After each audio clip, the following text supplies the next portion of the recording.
September marks the beginning of the fall feast of Yahuwah, starting off with the Feast of Trumpets in Leviticus 23:23, which states, "And Yahuwah said to Moses, say to the Israelites, on the first day of the 7th month you are to have a day of rest, a sacred assembly, commemorated with trumpet blast. Do no regular work."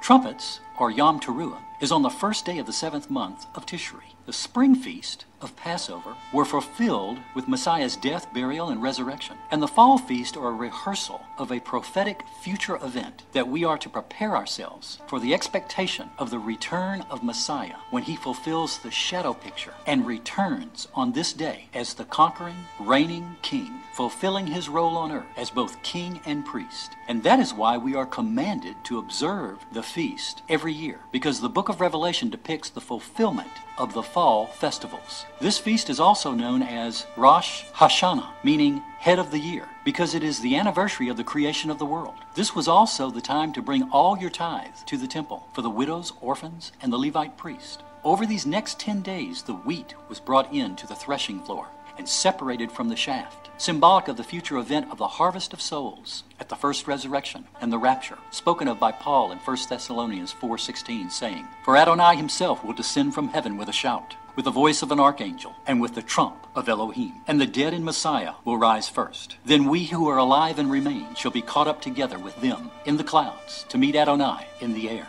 Yeshua also spoke of this day after the Great Tribulation in Matthew 24:31, saying, "And he will send his angels with a great sound of a trumpet, and they will gather his elect from the four winds, and from one end of heaven to the other." This 2-day feast begins at a day and hour no man knows, which is a Hebrew idiom spoken of by Yeshua in Matthew 24:36.